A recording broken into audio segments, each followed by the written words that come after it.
बिहार विधानसभा के रुझानों में एनडीए और महागठबंधन में कांटे की टक्कर चल रही है। चुनाव आयोग के मुताबिक अंतिम नतीजा आने में देर रात का वक्त लग सकता है। ऐसे में दोनों ही गठबंधन अंतिम तक कुछ भी कहने से बच रहे हैं, लेकिन एनडीए व महागठबंधन खेमे में जीत की जश्न की तैयारी चल रही है, जबकि दोनों खेमे में कांटे की टक्कर बरकरार है।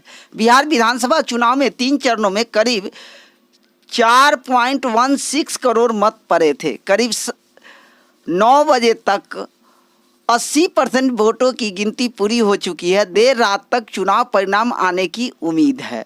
अभी कुल 50 लाख मत की गिनती अभी होनी बाकी है।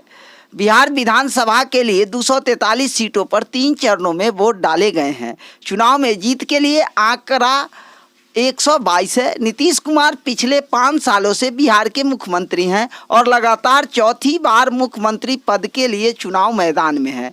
तेजस्वी यादव विपक्ष के मुख्यमंत्री पद के उम्मीदवार हैं और एग्जिट पोल में वो नीतीश पर भारी पड़ते दिखाए गए थे, लेकिन वह एग्जिट पोल अब फिसड्डी साबित हो रहा है। कोरोना महामारी के बीच बिहार पहला राज्य है जहां विधानसभा चुनाव हो रहा है। आज शाम 9 बजे तक तस्वीर एक बार फिर उलटती नजर आ रही है। कांटे की टक्कर है एनडीए व महागठबंधन में। अनुमानतः त्रिकोणीय मुकाबला भी हो सकता है। ताज़ा रुझानों में नीतीश प्लस 126 तो तेजस्वी प्लस 110 सीटें तथा अन्य 7 सीटों पर बढ़त बनाए हुए है। इनके बीच दोनों दल के नेता भी अपनी अपनी जीत का दावा ठोक रहे हैं। अभी अर्थात 9 बजे रात्रि तक उसके रुझान काफ़ी हद तक आ चुके हैं। भी अर्थात रात्रि के 8:30 बजे तक का जो चुनावी नतीजा आया है उसमें गठबंधन अर्थात एनडीए के जेडीयू के पाले में 45 सीटें जाती नज़र आ रही है। बीजेपी 74 सीटों पर बढ़त बनाए हुए हैं। हम 3 सीटों पर बढ़त बनाए हुए हैं। वीआईपी 4 सीटों पर, अर्थात कुल एनडीए के पक्ष में 126 सीटें पर रुझान के नतीजे बढ़त बनाकर आगे चल रहे हैं। महागठबंधन में आरजेडी 73 सीटों से आगे चल रहे हैं, कांग्रेस 20 सीटों पर और लेफ्ट 17 सीटों पर, अर्थात महागठबंधन में कुल सीट 110 सीटों के रुझान पर महागठबंधन आरजेडी, कांग्रेस और लेफ्ट आगे चल रहे हैं। बिहार में सस्पेंस बना हुआ है।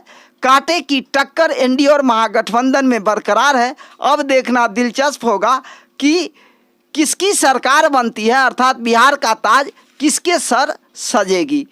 अभी तक जो जीत के आंकड़े हमारे पास पहुंच गए हैं उसमें वाल्मीकि नगर से धीरेन्द्र प्रताप सिंह जीत चुके हैं। नरकटियागंज से डॉक्टर शमीम अहमद चुनाव जीत चुके हैं। लौरिया से विनय बिहारी चुनाव जीत चुके हैं। सिकटा से वीरेंद्र गुप्ता चुनाव जीत चुके हैं। गोविंदगंज से सुनील मणि तिवारी चुनाव जीत चुके हैं। केसरिया से शालिनी मिश्रा चुनाव जीत चुके हैं। पिपरा से रामविलास कामत चुनाव जीत चुके हैं। मोतिहारी से प्रमोद कुमार चुनाव जीत चुके हैं। ढाका से पवन जायसवाल चुनाव जीत चुके हैं। कोचा धामन से मोहम्मद इजहार अस्फी चुनाव जीत चुके हैं। कुशेश्वर स्थान से शशिभूषण हजारी चुनाव जीत चुके हैं। दरभंगा ग्रामीण से ललित कुमार यादव चुनाव जीत चुके हैं। दरभंगा से संजय सरावगी चुनाव जीत चुके हैं। सकरा से अशोक कुमार चौधरी चुनाव जीत चुके हैं। मढ़ौरा से जितेंद्र कुमार राय चुनाव जीत चुके हैं। पटोरिया से निक्की हेम्ब्रम चुनाव जीत चुके हैं। बेलहर से मनोज यादव चुनाव जीत चुके हैं। शेखपुरा से विजय कुमार चुनाव जीत चुके हैं। औरंगाबाद से आनंद शेखर सिंह चुनाव जीत चुके हैं। इमामगंज से जीतन मांझी चुनाव जीत चुके हैं। बिहार के मुख्यमंत्री नीतीश कुमार से मिलने भाजपा नेता भूपेंद्र यादव और सुशील मोदी पहुंचे हैं। बिहार चुनाव में एनडीए की बढ़त को लेकर यहां के नेताओं में चर्चा जोरों पर है। माना जा रहा है कि एनडीए नेताओं ने आगे की रणनीति पर मंथन कर रहे हैं। नीतीश के सीएम आवास पर हलचल बढ़ गई है। इस बैठक में गृह राज्य मंत्री नित्यानंद राय भी मौजूद हो गए हैं। लालू के समधी और तेज प्रताप यादव की पत्नी ऐश्वर्या राय के पिता चंद्रिका राय परथा से चुनाव हार गए हैं। वे जदयू के टिकट पर चुनाव लड़े हैं। इधर समस्तीपुर के हसनपुर सीट से तेज प्रताप यादव अपने निकटतम प्रतिद्वंदी से 8600 वोटों से आगे चल रहे हैं। लालू के छोटे बेटे तेजस्वी यादव राघोपुर सीट से बढ़त बनाए हुए हैं। राजद के उदय नारायण चौधरी भी चुनाव हार गए हैं। दरभंगा की 10 सीटों में से 3 पर भाजपा, 2 पर जदयू और 2 पर वीआईपी की जीत हुई है। 1 सीट पर राजद का कब्जा रहा है। दरभंगा सीट से भाजपा के संजय सरावगी चुनाव जीत गए हैं। बाहुबली अनंत सिंह मोकामा सीट से आगे चल रहे हैं। पप्पू यादव मधेपुरा से पीछे चल रहे हैं।